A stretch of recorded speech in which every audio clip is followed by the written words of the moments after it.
Hey everyone, so this will be a different sort of video for a change. As I may or may not have already mentioned in previous videos, during the summer and fall months, I grow all different sorts of produce on our farm and sell it at a local gas station. This year I decided to document the entire season as a way to self-reflect and to show you all something new that I'm involved in. So let's start back in July. We had just gotten back from a week-long vacation and the acre of pumpkins, gourds, melons, and Indian corn was looking very weedy. I always try to keep up with the weeds the best I can, although every year it seems that the acre always turns into a big jungle no matter what.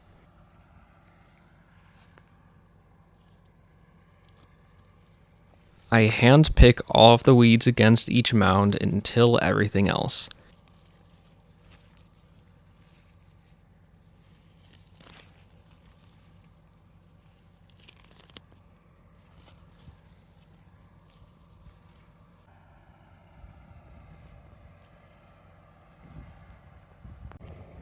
Before tilling though, I move the branches of each plant towards the mounds to give the most amount of space to till.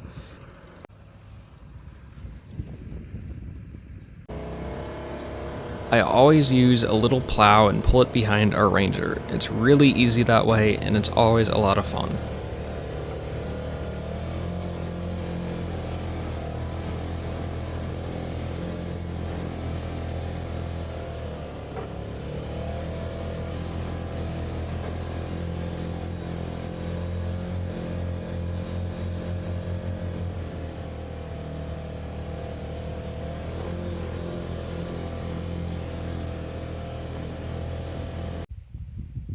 And it's always incredibly satisfying to see the results.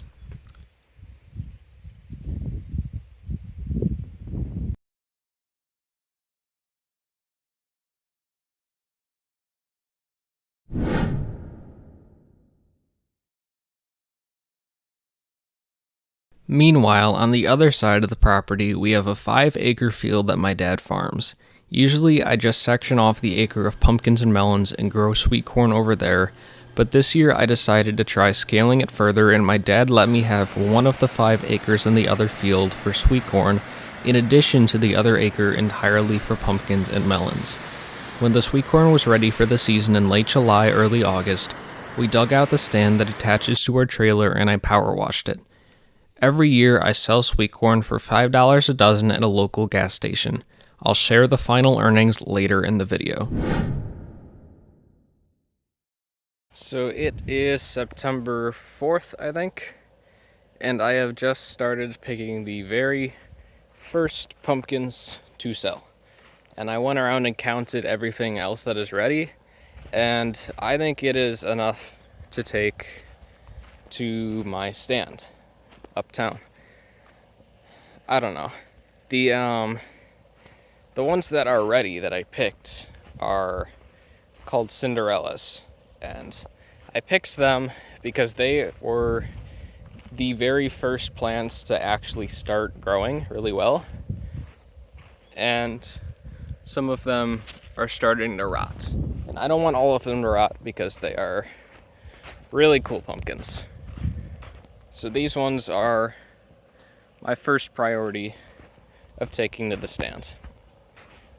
And then also, there are a ton of gourds. I planted 3 plants of just random miscellaneous gourds. There's tons of those. You can see more Cinderellas I picked back there.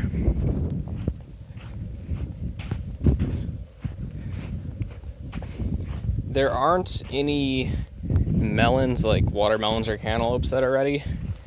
There are quite a few watermelons, I think sugar baby watermelons, that are the right size, which I'm very happy about, because some years they don't really grow to the full size, but there are some huge watermelons. So here are some jack-o'-lanterns that are pretty fully orange. You can see most of the plants are like just starting to turn yellow.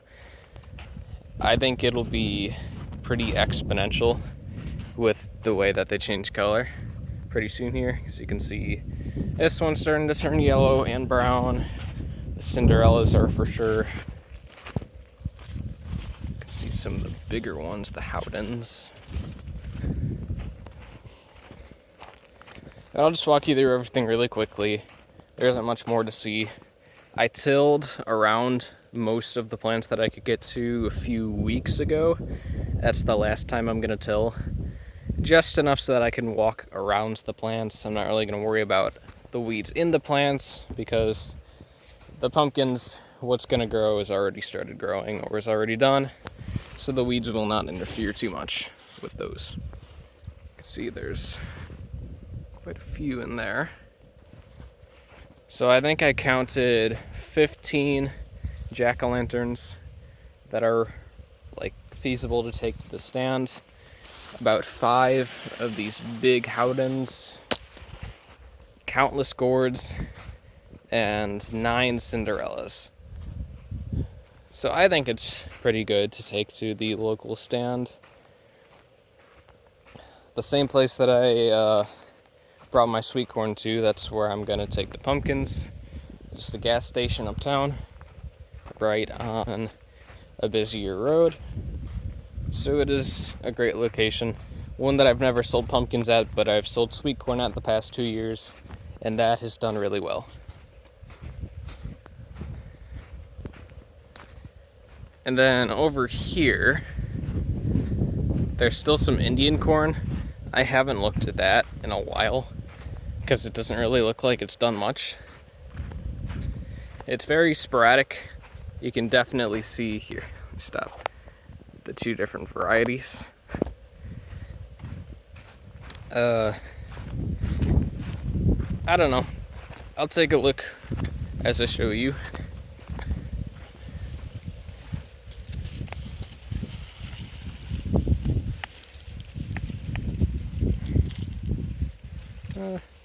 It's getting there, I guess.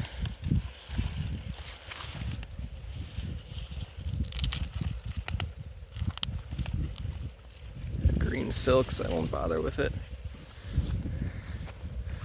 I mean, it is growing, so that's good, I guess.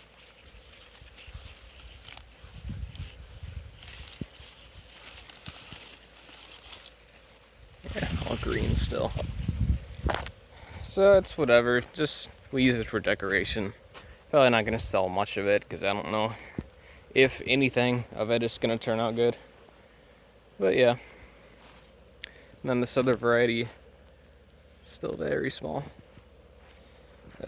Most of the cantaloupes look like that, so that's the size of my hand. Still pretty small. I'm hoping that they'll grow a little bit bigger. But these are the biggest watermelons, again, compared to my hand.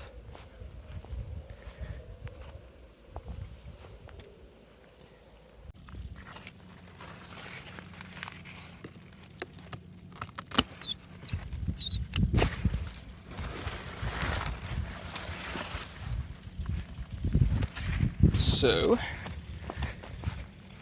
I've been picking the ones that are most ready, because I'm not just going to take the Cinderellas to the stand. They're pretty pumpkins. Lost the stem on that one, unhappy about that, but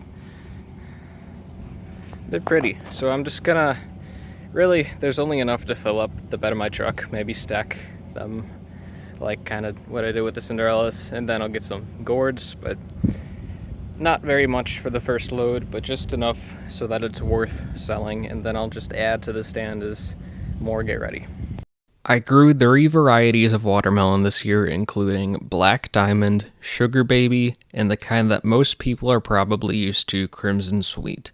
Crimson Sweet are bright green with white stripes that get a big tan spot when they're ripe, whereas Black Diamond are solid dark green and get a deep yellow spot when they're ripe. Sugar Babies are unique in the sense that they only grow to about 8 inches in diameter. They are dark green with even darker green stripes, and they get a small, deep yellow spot when they're ripe. The biggest watermelon that grew this year was a Black Diamond, weighing 22.5 pounds and measuring about 14 inches wide. Cantaloupes never really grow that big for me, but they always turn out very sweet. It is incredibly easy to tell when a cantaloupe is ripe because the scales on the outside turn yellow and you'll be able to smell the sweetness just by holding it up to your nose.